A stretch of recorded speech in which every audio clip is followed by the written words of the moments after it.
1971 সালের 2 মে স্থানীয় দোসরদের সহযোগিতায় ফরিদপুর সদর উপজেলার ঈশান গোপালপুর গ্রামের জমিদার বাড়িতে নারকীয় হত্যাযজ্ঞ চালায় পাকিস্তানি হানাদার বাহিনী।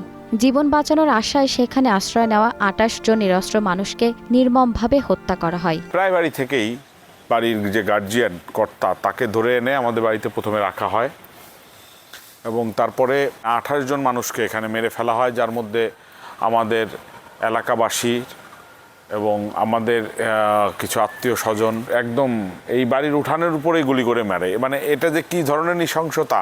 এই হত্যাকাণ্ড বৃহত্তর ফরিদপুর অঞ্চলের প্রথম পরিকল্পিত গণহত্যা হিসেবে বিবেচিত হয়, যা আজও শোক ও বেদনার স্মারক হয়ে আছে। পাকিস্তানি সেনারা চলে যাওয়ার পর শোকাহত শহীদদের সরকার বাড়ির পুকুর পাড়ে গণকবর দেওয়া হয়। দীর্ঘদিন অচিহ্নিত অবস্থায় পড়ে থাকার পর 2010 সালে শহীদ পরিবারের সদস্য ও স্থানীয়দের উদ্যোগে 28 শহীদের নাম সংবলিত একটি স্মৃতিফলক নির্মাণ করা হয়। পরে 2020 সালে সেখানে গড়ে ওঠে একটি স্মৃতিস্তম্ভ।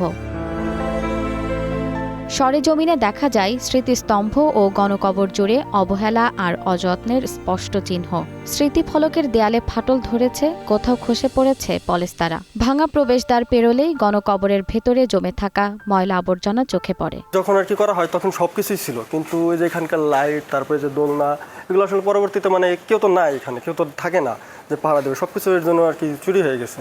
আমাদের অনেক পরিকল্পনা আছে ভবিষ্যতে এইটারে যাতে এটা দর্শনীয় জায়গা করা যায় বা দর্শনীয় স্থান করা যায়। স্মৃতিস্তম্ভ সংস্কার ও রক্ষণাবেক্ষণে দ্রুত প্রয়োজনীয় ব্যবস্থা নেওয়া হবে বলে জানিয়েছেন ফরিদপুর উপজেলা নির্বাহী কর্মকর্তা। আপনারা যে অভিযোগগুলো বলেছেন অব্যবস্থাপনার কথা, সেটা যদি পাওয়া যায় সেটা ব্যবস্থাপনা করব। আর পরবর্তীতে সরকারের কোনো যদি প্রজেক্ট নিয়ে এটাকে কোনো উন্নয়ন বা মডিফিকেশন করার সুযোগ থাকে সেটাও আমরা বিবেচনায় নিব।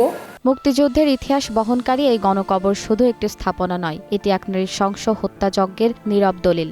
দেশ জুড়ে ছড়িয়ে আছে এমন অসংখ্য গণকবর ও বধ্যভূমি, প্রতিটি যেন রক্তাক্ত ইতিহাসের নীরব সাক্ষী। জেরিন জামান, গ্রিন নিউজ ডেস্ক।